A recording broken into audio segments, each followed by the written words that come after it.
Day one of Lions training camp is in the books. I'm Dave Birkett, along here with Carlos Monarrez coming in from off camera. And Carlos, Lions season is back, man. Good to see you as always. I know we take our month off, get away from each other a little bit here. And not long enough. And now I know, I was going to say the same thing, but now we're back. And unfortunately, we're back together, but great for you guys. We are here to bring you all the Lions coverage, as always, from training camp. And hey, they got underway today. No pads, but good to see football back in action. Well, it was a really poorly attended training camp. Apparently, it was open just to season ticket holders, and then they opened it up to the general public. So I don't know if it was just kind of the late thing of just a few days ago they opened it up, but there was very few people here, Dave. I mean, one of the worst attended opening days of training camp in a long time, and they have a lot of great stuff. Actually, they've really done it up with Rocket Mortgage, all the face painting and all the fun stuff. So I was a little surprised. Well, I say this: people always email me or ask me on Twitter, should I go to camp? What do I expect? And look, if you're a Lions fan, I mean, I think it's for you. If you're a football fan, you get to come out. You're close to the players when the action is going on. There's no pads out there today. And you're right. They do a pretty good job of having different little events, things to pass the time, because there are lulls in practice, let's face it, especially on a day like today where there's no pads, where there may be some boring segments out there if you're not really deep into the whole football thing. But yeah, no, I think usually we see a few more people on day one. You're right about maybe the timing of it, that people weren't expected to. It's also a Thursday. Typically on Saturdays and Sundays the attendance picks up. We'll see good attendance for the Patriots, but having been to a few training camps, I can say the atmospheres at places like Pittsburgh and Oakland, those always seem to dwarf what the fans here in Detroit get to experience. For those of us who don't get to travel to exotic places like that, I have to take your word for really exotic Pittsburgh. Napa. Oh, Napa. Come on, Napa. Nice. Awesome last year. But here's my thing: does this speak to the lack of excitement, the lack of maybe belief? I mean, they've taken into the teeth in the preseason prediction department. 4-12 from, I think it was SI, 3-13 from USA Today. Yep. Is this part of it? I mean, even because normally when they open training camp, it's the first day or two is open just to season ticket holders, and it's pretty well attended. And this is perfect weather. There's nothing else going on. You're not going to Tigers games to watch those guys. I mean, there's not a lot of competition right now. I'm surprised. At the fan? No, I think that's part of it. I think, look, a totally different metric, I guess, but, you see it online sometimes in the stories where, if it's not one of the biggest names, there's just not, as much interest as there was in, 3, 4, 5 years ago, I guess. I think people certainly, they remember what happened to the Lions last year, how disappointing the season was. I don't think anyone they've closed the door on the Lions having success this year from Lions fans out there, but I do think there's a little bit of that wait and see attitude. Like maybe they're not confident in a big turnaround coming, and certainly maybe that's been a contributing factor. Yeah, and there's also it's kind of a lack of star power, wouldn't you say? Absolutely. I mean that's sort of what I'm getting at with look. A couple years ago, not like Calvin Johnson was the most vocal out there in the media, Antonio Brown front and center type player, but when you had Calvin and you had Ndamukong Suh and to a lesser extent Nate Burleson, I mean Stafford's obviously a big You're name. Gonna make me for cry. purposes. The good old days, Nate. I think some of those personalities, both star caliber players and big personalities, they're not around anymore, and that doesn't mean the Lions can't or won't be successful. It's just this is an entertainment business, too, at the end of the day. Football, it's a game, it's a sport, but as a business, it's an entertainment business. And, from that aspect, the Lions certainly trail some of their NFL colleagues, counterparts in the entertainment factor. Yeah. I mean, this is not a diss on players, but, Kenny Golladay hasn't really hit his stride and hasn't been this, he's not a household name yet. Trey Flowers is new, and he's a very good player, but not exactly a star around the NFL that, everybody knows. So, yeah, they have good players, but they just haven't really ultimately, though, you know what? I think it's about the wins at the end of the day, too, because a lot of that comes with winning. I mean, look, when you have Patrick Mahomes, like, he's a phenom, right? People want to watch him play. And there's other quarterbacks. But, I think that comes with winning. I think if you're coming off an 11-5 season, people are just genuinely more excited about what's going on and genuinely more excited about, who's doing what on the field. And so, yeah, I think a lot of it harkens back to that 6-10 season last year, and maybe people just not seeing a lot of hope. And I think we, look, it's far too early, I think, to make predictions. It's never too early. Didn't you make your season prediction in June? No, the season. But you know what I say? Look, and this is what I've said. I did a radio hit this morning on 97.1, and I think I said this there, that you want to see last year, right? We talked about this last year. I had him going 9-7, right? Coming out of after the schedule was released, and then you saw training camp, and you were like, "Whoa, let me pull back that prediction a little bit." And I went 7-9, and I was looking for a 10th loss, and I just couldn't find it. I didn't think they'd be that bad. Yeah, they found it. But so I really need to see what's going to happen in training camp this year. I want to see how they respond to Matt Patricia, how training camp is different. Not just how it's different, but maybe how players respond to it differently. If they're more used to it, they know what to expect this year instead of last year when it was such a big transition. And, if they come out of that positively, maybe there's a chance. I think there's a chance that they could surprise to the upside. If we come out feeling like we did last year, then that's when you're going to see more of these USA Today, Sports Illustrated type predictions come about. Do you think, I know you asked this question. I like you driving the show, by the way, Carlos. Yeah, absolutely. Maybe there's a future. Like you asked a question yesterday, I believe, somewhere. One of the coaches about, or maybe it was a player, do you think that will camp be a little different and the players won't come out as tired Jared from Davis. camp? Yep. Jared Davis, right. And so I don't remember what his answer was, but do you expect the Lions to? That's sort of what he said is I did. I think I asked him one way and then I rephrased it. And because I think, look, last year's camp was a shock to everybody, right? It just, the players didn't quite expect it. They didn't come out of it well. I mean, they had some dead legs. I think that really is what led to that Jets loss in week 1. And what Jared said was, there's no excuses. We're used to it. There's no reason that we shouldn't be ready for the season. We know what to expect now. So maybe at least I think this is probably what the higher ups here are thinking is that that 2 steps back last year, it was for a good thing to come, because maybe players now are the players who survived that. Well, they're going to be, they put that armor on. They'll be more fortified for the season. They know what to expect now in training camp. And so when it comes to those tough days in the middle of August when, they've been having, they've worn pads for 3 straight days and, they're getting sick of banging helmets against the Patriots and the Texans. And, maybe that's when those guys can power through that and ultimately, that pays some dividends, or we see that, the fruits of that in early September when they open up the season. Do you think Patricia will pull back a little bit at least, or no? Do you think he's going to continue the same thing? Yeah, I mean, he said today, you don't change much in year 2. You want to see how things go in year 2 because there are some things that maybe, didn't go exactly as he planned or, hoped they would go. I think a Tiger is not going to change his stripes, right? I think he's still going to push guys hard. I mean, I talked with Christian Jones about that a little bit after practice today, and that's what he said. He said, well, I forget what he said, so I'm not going to say exactly what he said. But I think that's what, a Tiger is not going to change his stripes.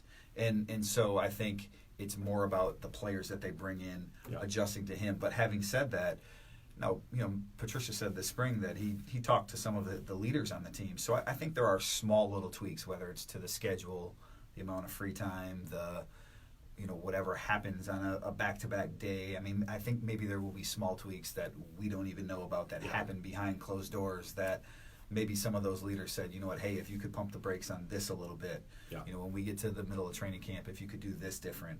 I think there will be some of those small things. But overall, I think we're still going to see it's still going to be what he knows, and what he knows is what the Patriots have done for the last 20 years, and that's what the Lions are trying to emulate. Yeah, and they've added a hill. So they've added a hill, like the Patriots have a hill. The Patriots have a much bigger hill, but they added a hill. Have you seen the hill? Purposes. I was out there for a couple years ago. Okay. They have a big hill behind their stadium, really, and there's sort of I don't know exactly how they use it, running or whatever. Maybe there's some rehab work that goes on there. The Lions have a small hill. Read that in observations on freak.com. But that was the first thing I thought of when our friend Woody Woodruff asked the question today about the hill back there. I thought, the Patriots have a hill, so of course they have a hill, but they're 2 different hills. One other word of note today. I mean, Darius Slay, Damon Harrison, both on NFI. Neither one of them practiced today. We didn't see Ashawn Robinson out there on the field. Not sure exactly what's going on with that situation. Slay did talk, though, after practice, and he talked about his contract a little bit. I think he said, next question 7 times. But the one interesting thing, and I mean, maybe we all kind of knew this, but I asked him. I said, "What do you think of the contract?" And he said, "What do you think of it?" Well, I've been pretty clear. I've written that you've been underpaid. Before you've been a little bit underpaid. And he said, "Well, the whole world knows that." So, yes, Darius Slay unhappy with his contract, but he did say no, it's not going to have any impact on what happens on the field this year and how he plays. He said his goals are to make all the young cornerbacks better than him, and that's his, more than interceptions or Pro Bowls. That's sort of what he's out to do this year. So, we'll see. We'll see how that plays out. We'll see. Maybe he has to wait 6 months for a new contract. I'm not sure if anything's going to happen right now. But he signed through when? Both him and Damon Harrison signed through the 2020 seasons, 2020 seasons, yes. 2021, when the CBA is up, is when they will become free agents. So hence this season, next season. Okay. Desire to potentially get more money. Who will get paid? Will they both get a new contract? Will neither one? What do you think? I think it's tough for the Lions right now to do that. I mean, you both have 2 years left on their deals. From the team standpoint, it's a bad precedent to set. I think they both are underpaid when you look at some of the contracts that their peers have. I support completely why they stayed away from the team this spring. I think they were right to come back at this time of year because they're not in a situation like Michael Thomas with the New Orleans Saints, who's holding out a training camp over there. I just don't know how. I don't think it makes sense for the Lions to rip up their deals right now. I've said all along, maybe there's some small things they can do to enhance the contract, guarantee Slay's, the per game roster bonuses he has, just little things to make sure that he gets some of that money or moves some of Harrison's money from next year into this year. They could do some small things as a show of good faith, but to get a whole new contract, I think that would be tough for the Lions to do right now. The one person who I think could get a new contract before training camp is up, Graham Glasgow. Keep an eye on that one. No real deep talks yet, but Bob Quinn doesn't usually get these things done till right before the start of the regular season. So he'd be the one guy that I would keep an eye on when it comes to contracts. Now that he's moving to right guard, the contracts and centers and guards, are they much different? One gets paid more than the other? Yeah, I'd have to look at the exact numbers to know where they stand. I do know that there's just not a lot of great offensive linemen in the NFL right now, and very few of those become free agents. And so I think there will be a desire from the Lions to get one done. I know Graham would be happy to stay here if it happened. I don't think that's top of mind for him. He's certainly gone about handling his situation in different situations, but handling his situation different than Slay and Harrison. So I do think there's something that can be done. Look, if he hits free agency, he's going to get paid as one of the better interior linemen on the market. I think there's a few of those guys that'll be out there this year. Him, Cody Whitehair from the Bears. I'm not sure of all the names, but he would be one of the top, 5 or 6 interior linemen if he hits the market. So he would stand to make a pretty good penny as a free agent. I do think there'll be a desire for both the Lions and him to get it done, and the Lions have a lot of cap room right now, so it shouldn't be an issue if they want to front load a deal. Let me just ask you this: what this is a lot of speculation, but just will this, if there, I don't think many people expect the Lions to get something done with Slay and Harrison. How does this have the potential to linger through the season? I mean, what you're saying, I think, makes sense to not set that precedent. It's 2 years before their contracts are up, but they're not going to be any happier playing through the season, correct? Right? No. I think there's two things at play. They're respected veterans too. Respected veterans, but look, if they want that new deal and they're not going to get it now, whether it's from the Lions or somebody else, they're going to have a good season, right? I mean, if Slay goes in the tank, if he's Slay and Snacks are not going in the tank. No, I don't think so either. But if even that were to happen, right? You're still under contract for another year. Right. So, there's, if you want a new deal at some point, whether it's now or in February or whenever next summer, you need to have a strong year. So those guys, that's why I say it's not like the power is resting with them in regards to that. I mean, Bayer he didn't follow up his great year when he got paid. I mean, he had an okay year, but yeah, I wouldn't look at just the numbers of it with interceptions. I mean, I didn't study his film to know exactly how he played. I think he was still a Pro Bowler last year. I could be wrong, but regardless, I think your point. I think there's some validity to your point because Thank you. You remember 2012, right? Remember 2012 when the Lions, they had all those guys that were in the last years of their deals. There were a lot of guys that were playing for their own contracts at the end of things that, maybe their contract situations just hung over their heads a little bit and were a factor in that 4-12 season that they had. They were coming off a 10-win season. There were a bunch of guys that were in the last years of their deals, contract sort of situations. It's different now. Not a lot of guys on that. Even Harrison and Slay, they do have 2 years left on their deal. But yeah, we've seen it certainly before where it's impacted, a locker room or impacted the play of a player who is unhappy with this contract. And so that's the one. This is an important season for the Lions, and they need to win. I mean, I think Matt Patricia and Bob Quinn know that. They need to have a good season, better season than last year. And so I think that's the one. That's the one danger zone, I guess. Yeah. But having said that, I think as an organization, you have to have enough confidence that these players are the type of players that we want to do this with, and therefore they're going to have good seasons. And then B, for our long-term success, we're not just looking at this as a short-term.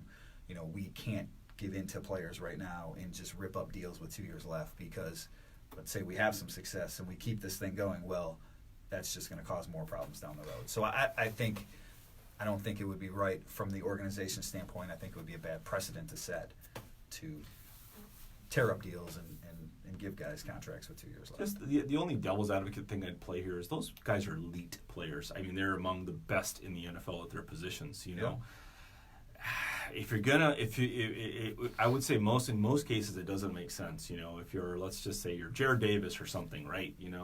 But if you're an All-Pro, Pro Bowl, one of the very best at your position, which both those guys are, maybe you bend the rules a little bit. Maybe you think about that. And do you want to have unhappy elite veteran players in a season that is really important for you? Is that one more thing that you want to have to contend with, potentially a little bit of a hurdle? You don't need that distraction, I think, right now. No, I grant you that. I mean, I think it's a valid point, but I just think. And if somebody comes up to you and says, "Well, you did Slay," yeah, he was an All-Pro. Yeah. One of his 6 picks, whatever he had, and this and that. He also got a new deal 2 years ago. So I True. mean, it's a tricky situation, and again, that's why I said from the player standpoint, I support it. I was all for them, staying away this spring. I think you make a point, but you also have a situation where you face $40,000 a day fines if you stay away right now, and so there's. Again, the leverage isn't really in the player's corner. Look, I mean, if the Lions gave them new deals, I would understand it for exactly why you're saying. But I just don't think that's, as I look at it from the organizational standpoint, I don't think that's, would ultimately be in the best interest of the team. So I think that you're right. I mean, in most cases. And if they were coming off, 9 wins or something, and nobody's job was in danger, but Patricia's seat is warm, I think so. Yeah. You just it's a concern. I think you could justify new deals with these guys. Certainly Slay more than Snacks, I think, but you could justify deals, and I don't know if anybody. They're both underpaid. I mean, I think underpaid. as you look across the league, they're both underpaid. They're still at the peak of their prime of their career, and The other thing from the organization's standpoint is. And what about this? I mean, just I'm sorry, let you make that point, but just what if you kind of put a number out there and let it, leak it, and this way it sounds like, hey, the Lions are trying to get something done, but the players aren't accepting those terms, whatever the terms may be. They would lowball them, whatever it might be. But just, hey, we're trying to, obviously the Lions are trying to do it, but the players are being greedy again or something like that. Let that narrative play out. And then it swings in the Lions' favor. It's like, hey, they want to lock them up. They're good players, but they want too much. And no, I think that backfires. I mean, because if you think $14 million is too much, you're probably going to think 12.5 is too much, and that's what Slay's going to make this year, right? I mean, you probably think, he's making enough money anyways. He doesn't need to. But look, I think the other thing from the Lions' standpoint, Darius Slay is going to turn 29 on January 1st, and Damon Harrison is 30, about to be 31 this season, if I'm not mistaken. So you have to be careful locking guys up long term too. I mean, this will be the third contract for both players. It's not like it's a second contract sort of deal like it would be with Graham Glasgow. So, and I'm with you. I think both players, they obviously had good seasons last year. I think they have more good seasons left. We don't know exactly what happened with those talks with Drew Rosenhaus and with the organization. We don't know if they, made promises on some level to, hey, we'll, let's get through this season. You're certainly a top priority for us next year. We don't know any of that. But look, they're both here now. I fully expect that they'll both have pretty good years again. I don't think the contract situations will impact what they do on the field. And so I don't think that that'll be an excuse or for what happens at the end of the day if things don't go well for the Lions, or the reason that things did go well if they have great years again. I just think they're really good players, and that's why ultimately they will get paid by somebody, whether it's the Lions or somebody else here in the relatively near future. Okay, well, that's fair. It's more than fair. I agree with you. I agree with you on that. It's ultimately, we're going to forget all about this in October. So I'm like, wait, who had a contract situation? Or maybe we'll bring it back up if the Lions aren't, if things aren't going well. Maybe maybe they're trade bait. Who knows? And over the time, like Cliff Averill and these different guys, even though they've been unhappy or they were franchised, whatever, they still had good seasons. I mean, absolutely. I can't think Cliff of one Averill, guy that's a good point. Who was unhappy but didn't have a good season because of that. He got tagged and he went out and played pretty well. And then, when him and the Lions couldn't work something out, he went on to have a really nice career in Seattle and, won a Super Bowl. And so, look, I think, again, Darius Slay, Damon Harrison, both good players. From the Lions standpoint, they have to be happy that they're in camp, that this thing isn't going to linger in terms of keeping them away. I think we'll see them out here at practice relatively soon. And, I don't think the contract issue, I think we'll keep talking about it during the year because it'll always be, out there. But until it's resolved, but I don't think it'll be anything that impacts one way or another what happens. What's your top observation, by the way, from camp?